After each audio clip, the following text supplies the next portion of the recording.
자신을 가장 잘 나타낼 수 있고 키워드만 이야기해도 자신을 알아봐주는 사람이 있다면 그것이 바로 자신을 증명하는 것이 된다. 당신이 주변 사람으로부터 당신의 실력을 인정받으면 되고 당신을 증명할 수 있으면 된다. 꼭 필요한 곳에 일시적 소모품이 아니라 평생토록 사용되어야 하는 정품이 된다면 그것으로 당신이 증명되는 것이다. 오픈마인드님은 어떻게 5년 안에 300억의 자산가가 되었을까요? 오픈마인드의 세 번째 책, 생각이 운명을 가른다. 나를 증명하라.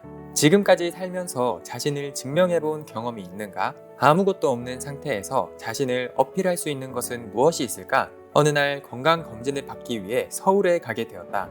주차도 어렵거니와 교통체증 때문에 불편한 것 같아 대중교통을 이용하기로 했다. 문제는 대중교통을 이용하다 보니 버스를 타야 하는데 버스 요금이 얼마인지 어떻게 타는지 전혀 모르는 상태로 버스를 기다렸다. 자가용만 이용하다가 버스를 타려고 하니 불편한 것이 이만저만이 아니었다. 설상가상으로 지갑도 가져오지 않고 휴대폰과 책 한 권만 달랑 챙겨왔다. 휴대폰에 내장되어 있는 신용카드가 있으니 당연히 결제가 될 줄 알고 큰 걱정을 하지 않았던 것이다. 기다리던 버스가 도착해서 버스에 오르던 중 차례가 되어 카드 결제를 여러 번 시도했지만 되지 않았다. 순간 너무 당황했는데 뒤에 사람들이 밀려 있어 우선 양보한 후에 다시 휴대폰을 요금 단말기에 터치했지만 결제가 되지 않았다. 그런데 갑자기 버스 안쪽에서 나를 알아보는 사람이 다가와서 유튜브 하시는 오픈마인드님이시죠? 제가 대신 결제해 드릴게요 하고 웃는 얼굴로 대신 결제를 해주었다. 나를 알아보고 나를 증명해주는 사람이 있어서 위기를 넘길 수 있었다. 너무 고마워. 가지고 온 나의 저서 오르는 땅의 비밀 노트를 선물로 드렸더니 평소 오픈마인드님의 유튜브를 자주 보고 있는 팬입니다. 이렇게 직접 뵐 수 있어서 영광입니다. 라며 인사를 했다. 나는 처음 겪어보는 일이라 당황스럽기도 하고 창피하기도 했다.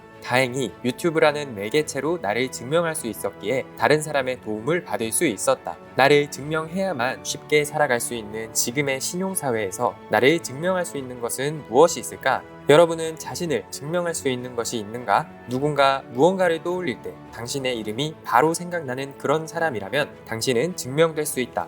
나는 40살 전까지 지치지 않는 남자라는 별명으로 불렸다. 사람들은 나를 열정의 화신이라고 불렀다. 그렇게 부르는 이유는 무엇을 하더라도 절대로 지치지 않는 것을 모토로 살았기 때문이다. 축구 시합을 해도 탁구 시합을 해도 열정적으로 했고 경쟁에서 지는 것을 싫어했다. 지치면 지는 것이라고 사람들에게 각인시켰다. 그때부터 나는 지치지 않는 남자로 통했다. 지금은 나를 증명할 수 있는 단어가 더 많이 생겨났다. 탁구라는 단어가 나오면 2,000명이나 되는 교회 사람 중 다들 나를 추천한다. 왜냐하면 그 중에서 내가 제일 실력이 뛰어나고 나를 넘어설 사람이 없다는 것을 알기 때문이다. 부동산 투자에서 땅 투자로 유명한 유튜브 하면 오픈마인드라고 증명할 수 있을 것이다. 주변 여러 사람들 중 내가 제일 구독자도 많고 그 분야에서 가장 잘하기 때문이다. 자신을 가장 잘 나타낼 수 있고 키워드만 이야기해도 자신을 알아봐주는 사람이 있다면 그것이 바로 자신을 증명하는 것이 된다.